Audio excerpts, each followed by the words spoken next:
Friends, hi. నేనైతే పూలు అల్లుతున్నాను. అంటే నాకు నచ్చిన పర్సన్‌కి అయితే పూలు అంటే చాలా ఇష్టము.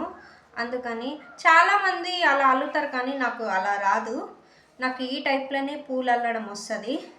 మరీ ఇవి ఏమో ఈ ఇవేమో మా టెర్రస్ పైన కాచాయి. ఇవైతే నేను కొనుక్కున్నాను. ఈ కాగడాలు కాస్తాయి. మా ఇంటి మీద చెట్టు ఉంది, అక్కడ కాసాయి. అందుకని ఇక తీసుకున్నాను.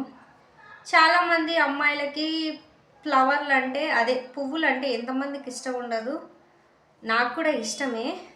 అప్పుడప్పుడు పూలు అల్లుకొని పెట్టుకోవాలనిపిస్తుంది. కానీ మా సైడ్ అయితే ఒక్క మూర 70 రూపీస్ 60 రూపీస్ పలుకుతుంది. ఈ బెంగళకు ఎందుకు సౌండ్ చేస్తుందో ఏందో.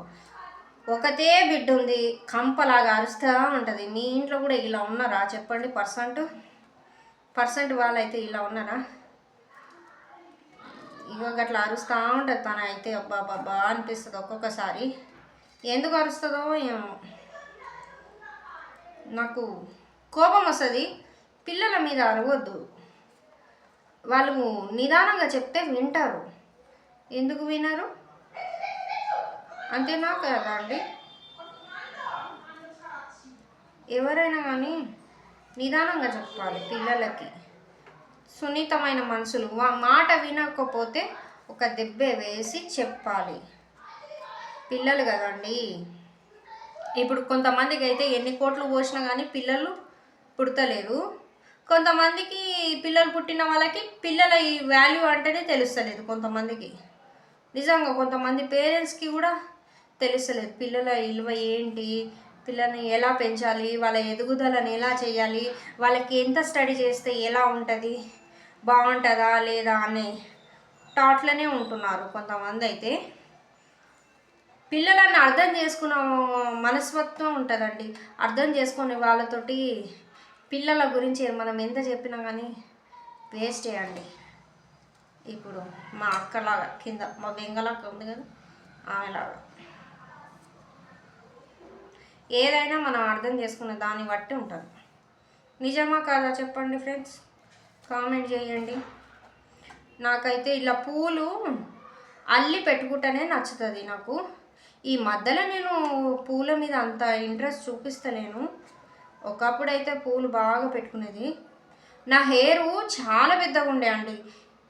కొన్ని టెన్షన్స్ వల్ల హెయిర్ అంతా మొత్తం ఊడిపోయింది. అసలు నా హెయిర్కి మినిమం 3 మూరల పూలు సరిపోతుండే.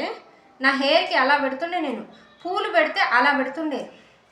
హెయిర్ చాలా లాంగ్ ఉంటుండే, చాలా లావు ఉంటుండే. చూసేవాళ్ళు అబ్బా ఎంత పెద్ద హెయిర్ ఉంది అని. నా హెయిర్కి ఏమో కానీ చాలామంది దిష్టి పెట్టడం వల్లనో ఏమో కానీ నేను తలస్నానం చేసినంటే చాలండి, మా వీధిలో వాళ్ళ కళ్ళని నా జుట్టు మీదనే ఉంటుంది. అమ్మా ఈమె జుట్టు ఎంత పెద్దగా ఉందో, ఏం పెడతారో అంతగానము హెయిర్కి. మళ్ళీ నేను ఏం పెట్టానండి, 3 పూటలు అన్నం కూడా 3 పూటలు కూడా తినను. అన్నము 2 పూటలే తింటాను. అయినా నా హెయిర్ ఫాల్ అవుతుంది. ఏం చేయాలో? ఏదైనా రెసిపీ మంచిది ఉంటే చెప్పండి ప్లీజ్. హెయిర్ ఊడిపోకుండా టిప్స్ ఏమైనా ఉంటే, మంచి టిప్స్ ఉంటే చెప్తారని ఎక్స్పెక్ట్ చేస్తున్నాను.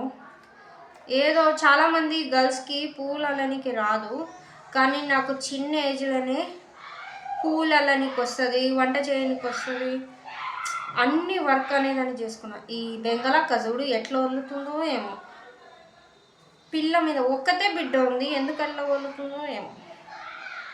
అగో బయలాగానే వదులుతుంది. ఒక్కొక్కసారి ఆమె అరిస్తే నాకు భయం వేస్తుంది. ఈ పూలు నేను 20 రూపీస్ మాత్రమే తీసుకున్నా. ఇవి తిప్పి కొడితే ఒక మూర వస్తాయి అనుకుంటా. అందులోకి తెల్ల పూలు బాగుంటాయని నేనే మీదికి వెళ్ళి తెంపుకొచ్చాను. కాగడాలు, ఇవి కాగడాలు.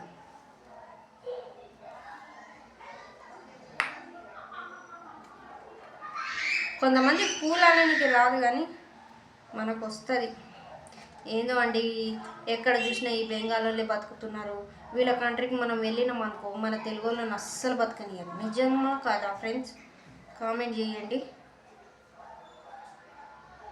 వీళ్ళ కంట్రీకి మనం వెళ్ళినాం అనుకో, అక్కడ వాళ్ళు ఎందుకు వచ్చావు, ఏం పని మీదకి వచ్చావు అని ఎవ్వరు అడగరు నిజంగా. బెంగాల్ అంటే బెంగాలీలు వాళ్ళు తిన్నంత ఫుడ్డు, వాళ్ళు తిన్నంత పని మనం చెయ్యలేం, మనం వేస్ట్ నిజంగా. ఈ పూలు అల్లే వరకు టైం పట్టేటట్టే ఉంది. నేను నేను వీడియో పెడతాను, ఏమనుకోకండి. నేను అల్లే వరకు దాదాపు 1 గంట అవుతుంది. అల్లుతున్నాను, టైం పడుతుంది. ఓకేనా, అల్లి పెడతాను.